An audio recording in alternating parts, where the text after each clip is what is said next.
আসসালামু আলাইকুম। Saudi visa কেন বন্ধ হয়েছে এবং কোন কোন ক্যাটাগরির ভিসা বন্ধ হয়েছে এবং কোন ভিসা চালু রয়েছে, যে ভিসা বন্ধ হয়েছে এটা কবে খুলতে পারবে, বিস্তারিত জানতে পারবেন এই ভিডিও থেকে। কেন ভিসা বন্ধ করা হয়েছে সহ প্রাসঙ্গিক যে বিষয়গুলো আছে এগুলা উঠে আসবে আমার এই ভিডিও। তো মূল ভিডিওতে যাওয়ার আগে আপনাদের একটা অনুরোধ করে নিচ্ছি, এরকম ইনফরমেটিভ ভিডিও, ভিসা সম্পর্কিত বিভিন্ন দেশ সম্পর্কিত ইনফরমেটিভ ভিডিও আমার চ্যানেলে প্রতিদিনই আপলোড হচ্ছে। আপনারা যদি মিস না করতে চান তাহলে অবশ্যই চ্যানেলটা সাবস্ক্রাইব করে রেখে দিন। তো চলে যাচ্ছি মূল ভিডিওতে। আপনারা জানেন মধ্যপ্রাচ্যের মধ্যে সৌদি আরবে বাংলাদেশি কর্মী বা বাংলাদেশি শ্রমিক সবচেয়ে বেশি কাজ করে থাকে, যার পরিমাণ প্রায় 24 লক্ষ। আপনারা বুঝতে পারতেছেন এর সংখ্যাটা কতটুকু।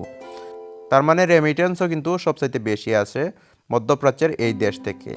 এর মধ্যে একটা ধাক্কা খেয়ে গেছে বর্তমানে, এটা নিয়েই আজকে আলোচনা করা হবে। শুধুমাত্র যে এখানে বাংলাদেশকে ব্যান করা হয়েছে বা বাংলাদেশের ভিসাটা স্থগিত করা হয়েছে এমনটা নয়, এরকম আরও 13টা দেশের জন্য এই ভিসা স্থগিত করা হয়েছে। এখানে যেমন রয়েছে ইয়েমেন রয়েছে, তিউনেশিয়া রয়েছে, সুদান, পাকিস্তান রয়েছে, নাইজেরিয়া রয়েছে, Morocco, Jordan, Iraq, Indonesia, Bharat, Ethiopia, মিশর, আলজেরিয়া এবং সবশেষে বাংলাদেশও এর মধ্যে যোগ হয়েছে।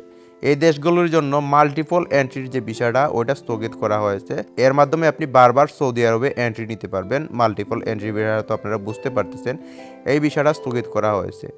এই বিষয়টা স্থগিত করার কারণটা হচ্ছে হজ যাত্রীদের সুবিধা দেওয়ার জন্য। যারা দীর্ঘমেয়াদী ভিসা পান, 1 বছরের ভিসা পান, মাল্টিপল এন্ট্রি ভিসা, এখানে যেমন ক্যাটাগরিগুলো রয়েছে, ফ্যামিলির ক্ষেত্রে এই ভিসাটা দেওয়া হয়, ব্যবসার ক্ষেত্রে এবং পর্যটনের ক্ষেত্রে 1 বছরের জন্য মাল্টিপল এন্ট্রির ভিসা দেওয়া হয়ে থাকে। এই ভিসাটাই স্থগিত করা হয়েছে।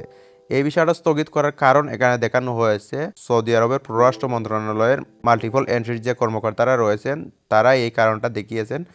এই 1 বছরের ভিসা নিয়ে অনেকে অবৈধভাবে বসবাস করেন এবং ভিসার মেয়াদ শেষ হওয়ার পরেও অনেকেই সৌদি আরবে থেকে যান, কাজকর্ম করেন, যেটা ওয়ার্ক ভিসাতে গিয়ে করার কথা এই কাজগুলো করে থাকেন এই ভিসা নিয়ে, এবং বিভিন্ন অপকর্মের সাথেও জড়িয়ে পড়েন।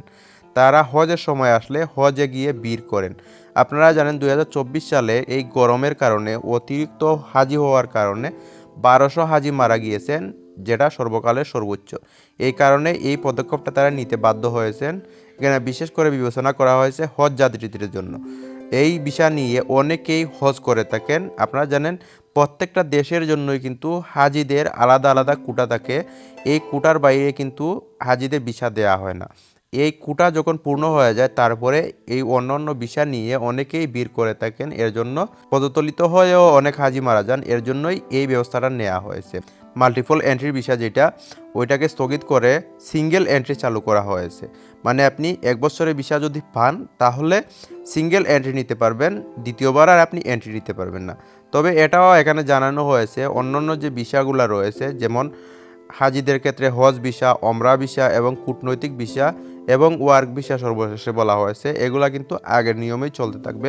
শুধুমাত্র মাল্টিপল এন্ট্রির ভিসা যেটা, ওইটা সিঙ্গেল এন্ট্রি করা হয়েছে, মানে এখানে পরিবর্তন করা হয়েছে অতিরিক্ত চাপ সামলানোর জন্য। আপনিও কিন্তু বর্তমানে আবেদন করতে পারবেন ভিজিট ভিসার জন্য, এতে বাধা বিপত্তি নাই। আপনি 30 দিনের সিঙ্গেল এন্ট্রি ভিসা পাবেন, ওইটা নিয়ে আপনি অবস্থান করতে পারবেন সিঙ্গেল এন্ট্রি নিয়ে 30 দিনের জন্য। 30 দিন পর কিন্তু আপনাকে বাংলাদেশে ফেরত আসতে হবে, বা যে দেশ থেকে যান ওই দেশে ফেরত আসতে হবে। আপনি যেই দেশের নাগরিক ওই দেশে আপনাকে ফেরত পাঠিয়ে দেওয়া হবে, বা আপনি নিজে থেকেই ফেরত আসবেন।